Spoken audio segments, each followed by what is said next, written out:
let me take you back to 1977, and I'll show you very calmly the first ever coronary angioplasty in the world, where I have been a chance to be a part of. And this is the catheter with which the case was done, and it could easily be, of course, used.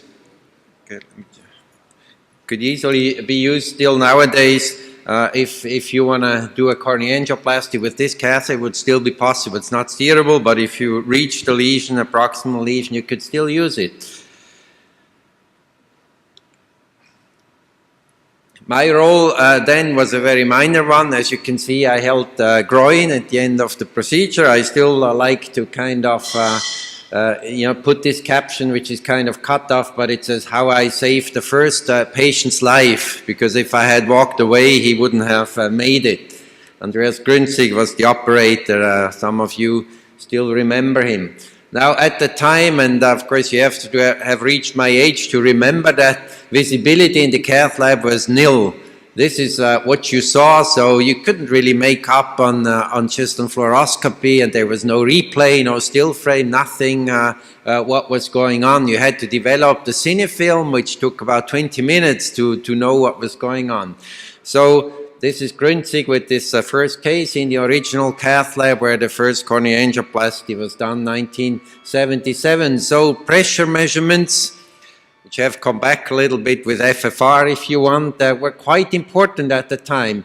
You can see that this was the initial stenosis of this young gentleman, 38 years of age, by the way, the same age as Grünzig had when he did the case. They were age-mates.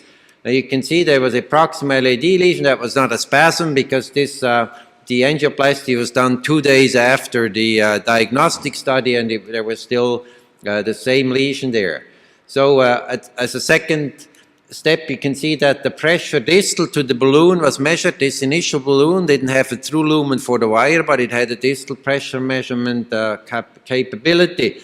You can see that the pressures were the same, a little more damped in the balloon than in the guiding catheter. Then going through the lesion, you can see that there was a pressure gradient caused by the lesion. And then during inflation, here the balloon is inflated, you can see that the pressure almost went down to zero, so there were no real collaterals at the time.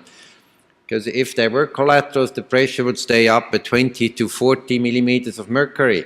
And then after balloon release, you can see that the distal pressure comes up and, of course, almost reaches the baseline. When you pull back the balloon, it will reach the baseline. It was the only way Grünzig at the time could judge that he had done a good thing, because in fluoroscopy you wouldn't see anything until the film then was developed, where, of course, you could also see that the result was quite pleasing.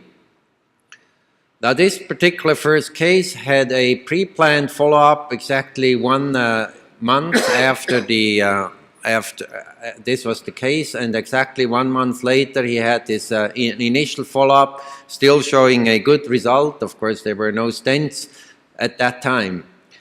I wrote the first report. As you can see here, I signed it, and it's in German, so you won't understand the details. It says it was on 16 September 1977, the first world's coronary angioplasty was performed.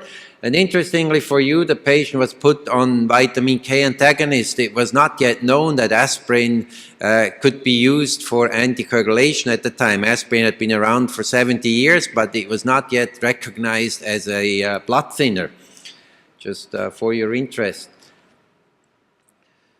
Now, this is the further follow-up of this first patient. This is again the initial lesion here in the circle. Here you can see that exactly 10 years on the day after the initial case, Andreas Grünzig unfortunately already had died in a plane crash by the time, but Spencer King had the patient come over to Atlanta for a follow-up, elective follow-up angiogram during a life course. And lo and behold, this case in 1987, this diagnostic study was done by Spencer King himself using a 4 French multi-purpose catheter. So even at the time, you can see that you could do a coronary angiogram in 4 French, and the patient was up in the lecture room 2 hours after the intervention was done femoral, but even then outpatient coronary angiography was already quite a effect, and it was a 4 French case with a very good result here. See, the artery looks almost normal. And then this is the next step in this patient. I did an angiogram in 23 years later, and you can see it looks pretty good. But there was something in between. Now, what had happened in between? In April 2000, the patient who kind of had become a friend of mine because I did a regular exercise tests on him, called me and told me that he was not feeling well. He said, I get similar symptoms like the one I had 23 years ago. So I called him in and I did this angiogram here, and you see there is a stenosis. Not really, the initial stenosis was a bit more distal, but somewhere in the same era. Of course, I kind of hated the fact that now, after 23 years, this case was kind of failing. So I told him, that doesn't look very significant. I don't think you need anything. Although in any other case, seeing that, I would immediately have acted upon without any hesitation. But in this particular case, I talked myself out of it. So I sent him home saying that's not really a significant re-stenosis or new stenosis. But then just a few months later, or actually during the months, he kept calling me, said, I don't feel well, I get those symptoms, and I'm really not pleased that you're not willing to do something. So I called him back in again, and you can see that this lesion was still there. So I did my only FFR I've ever done in my life diagnostically. I've done it in some studies. I've never used FFR diagnostically, I never will. But in this case, I thought it was coming in handy because and you see, the FFR was normal. So I told him, you do not need anything because the normal FFR, this was in 2000, we already knew that the normal FFR actually told you that the stenosis was not significant. But I said, I'm having symptoms now. I've been here the second time this year. I want you to do something.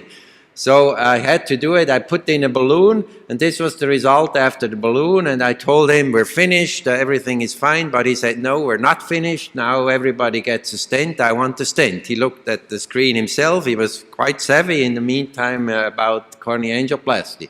So I would have left it like this. He didn't want to leave it like that. So we put in a stent, and this was the result with the stent. Looked a little bit better, as we all know. And so he went home again, but it was only like 6 or 8 weeks when he called me again, and he said, listen, now I'm worse than I've ever been. You know, I can't walk 10 steps and I get angina. And I told him, maybe you should better come back in again. And lo and behold, he had an in-stent restenosis. It was a bare metal stent at the time, of course, was before the drug-eluting stent. So then, of course, I redilated this with a balloon, and this was then the result that I showed you here. So it wasn't as easy as it looked here. There were some detours to get there. And actually, the patient was kind of dismayed. He told me, well, you really haven't made any progress the past 23 years. You know, the first time in 77, I came in, had an angiogram, then Grünzig looked at the angiogram and he did the case the next day, and then I went home and everything was fine. Now this time I have to come in twice to convince you to do something, and then you do something and then have to come in a third time to correct what you've done. I mean, where were the progresses? But that was just kind of unfortunate follow-up. Now I'd like to show you something here which you may not be familiar with. It's called a washout collaterometry, which we've done in him, and showing that at least at the 23-year follow-up, he did have some collaterals. Now, what do? You inflate your balloon, but while you're doing this, you also inject some dye. So as soon as the balloon is up and blocks the LAD in this case, the dye is caught. The dye is not going to be washed out. There's no blood coming from above. So the only way this can wash out is if there are collaterals from somewhere. Here, of course, could come from the circumflex or from the right coronary artery. And if you keep that up for 20 minutes and you see that now the dye has completely disappeared in the LAD, not in the diagonal, you know there are good collaterals to the LAD, no collaterals to the diagonal. So this is a free assessment of collaterals. And if you let it run, you'll see it a bit more easily here. You can see that that blowing up the balloon, the dye is caught here, and now watch the dye over in the next 10-20 seconds. You can see that slow but surely it is washed out by collaterals which can come from the circ or from the right coronary artery, so you don't need a second catheter for the other coronary artery to show this. And you see the diagonal doesn't have collaterals. Of course, the circ collaterals you could show also indirectly by injecting now with the balloon inflated and try and showing the filling of the distal, but you can also assess the right coronary artery collaterals with this. Now, the story then went on. We're now 38 years after, so that was not the end of it. Now in 2014, another 14 years later, he again called me and said he had been in for an on and off exercise stress test. Usually didn't show up for 5 years before he came again for a control. But here he called me and said, I get the same symptoms again. I think you have to take another look. So I did take another look, and you can see the situation now had worsened a little bit. This was the initial site of Grünzig's angioplasty. This is about where I put my stent and redilated my stent. So it was somewhere, or maybe the stent was here, so somewhere between the initial lesion and the stent that I had put and post-dilated in 2000. And this again was the initial situation, showing that the initial lesion was a little bit more distal. So this is basically what Grünzig dilated. This is more my stent. The left ventricle is still normal. This is all done with a 5 French left Amplatz guiding catheter, which I use also for my diagnostic studies and for my angioplasties. And then this time he got a drug-eluting stent covering the entire lesion. He also had now for the first time some problem on his right coronary artery, which of course on the occasion was also fit with a death. And this is then 6 months later he came for his routine follow-up stress test, and you can see that he does have a right bundle branch block, which he already had for a few decades, but he doesn't have any signs of ischemia any longer, and he is again quite fit and pleased with his overall evolution. Here you can see him 38 years when he had his first angioplasty. He was then kind of a star of the newspapers for a while as a new technique to treat coronary artery disease. And this is his last picture here with the bust of Andreas Grünzig from 2015. He's still enjoying a very active life. And this, of course, is all signed by Andreas Grünzig, my tutor. Thank you.